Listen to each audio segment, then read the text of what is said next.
Jésus vient éternellement, point de chute pour moi. Jésus vient éternellement, point de chute pour moi. Car comme un arbre planté sur le bord d'un fleuve, je ne chuterai point. Ma Bible au quotidien, le verset du jour, à Éphésiens chapitre 2, le verset 10, je cite. Car nous sommes son ouvrage, ayant été créés en Jésus-Christ pour de bonnes œuvres, que Dieu a préparées d'avance afin que nous les pratiquions. Fin de citation, glorifiez le Seigneur. Alléluia, bien-aimés auditeurs et auditrices dans notre Seigneur Jésus-Christ. Dans les versets qui ont précédé notre verset du jour, Paul vient de rappeler aux Éphésiens qu'ils étaient morts dans leurs offenses et dans leurs péchés et que c'est par grâce, par le moyen de la foi qu'ils ont été sauvés, non pas par leurs œuvres, afin que personne ne se glorifie. Et juste après cela, bien-aimés, l'apôtre a ajouté ce petit mot « car nous sommes son ouvrage ». Autrement dit, si nous ne sommes pas sauvés par les bonnes œuvres, nous sommes sauvés pour les bonnes œuvres. Bien-aimés, la grâce ne nous dispense pas d'agir, elle nous rend capables d'agir autrement. Voilà l'équilibre qu'il nous faut. L'équilibre qu'il nous faut en ce temps pascal. La résurrection de notre Seigneur Jésus-Christ n'est pas seulement un événement que nous contemplons à tout vent, c'est aussi une puissance qui nous façonne, qui nous refaçonne et qui nous met sur la droite voie que nous devons emprunter. Chers amis, le verset dit « Nous sommes son ouvrage ». Le mot employé par Paul ici désigne une œuvre façonnée avec soin. Un chef-d'œuvre sorti des mains de l'artisan, ce n'est pas un objet produit à la chaîne. C'est une création unique. Et quand je parle de création, vous devinez.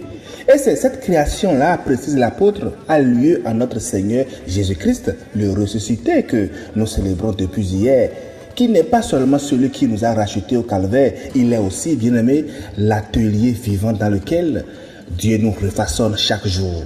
Et comme le dit Paul aux Corinthiens, si quelqu'un est en Christ, il est une nouvelle créature. Les choses anciennes sont passées. Voici, toutes choses sont devenues nouvelles, nous dit 2 Corinthiens 5, le verset 17. Et pourquoi tout ça, bien-aimé? Pour de bonnes œuvres. Mais attention à la précision ici que Paul donne. Ces œuvres, Dieu les a préparées d'avance, avant même que nous les accomplissions, avant même que nous en ayons l'idée, bien-aimé. Ces œuvres-là existent déjà dans le dessein éternel de notre Seigneur. Notre tâche n'est donc pas, bien-aimé, d'inventer notre mission, mais la tâche que Dieu nous a dévolue est de marcher dans celle qu'il a tracée pour nous. Comme un sentier déjà ouvert dans la forêt, il ne nous reste qu'à y poser nos pas. Et c'est à ça que je nous invite tous aujourd'hui. Parce que cela change tout. Cela nous libère de deux tentations. D'un côté, l'activisme épuisant de celui-là qui croit devoir tout porter, tout produire, tout mériter. Et de l'autre côté, celui-là qui se trouve beaucoup plus confortable parce qu'il se dit en Seigneur, au nom de la grâce, croise les bras en attendant que tout tombe du ciel. Et entre ces deux écueils, je vous dis, chers amis, Paul nous trace une troisième voie, celle de la collaboration avec notre Seigneur, qui a déjà préparé le travail et qui nous invite aujourd'hui à y entrer. Nous avons commémoré ces derniers jours la Pâque. Hier, c'était le tombeau vide. Aujourd'hui, le ressuscité qui nous envoie. Souvenez-nous, chers amis, des femmes au matin de Pâques. L'ange leur dit, il est ressuscité. Mais il a ajouté aussi, allez dites à ses disciples, Matthieu 28, les versets 6-7. La résurrection n'est jamais une nouvelle que l'on garde. Elle est une puissance qui met en marche. Et de même, Paul nous dit également dans notre verset aujourd'hui que vous êtes le chef-d'œuvre de ressuscité. Alors, nous devons tous marcher dans les œuvres qu'il a préparées pour nous. Et ces bonnes œuvres-là, comprenons-le bien, ne sont pas d'abord des exploits spectaculaires, non.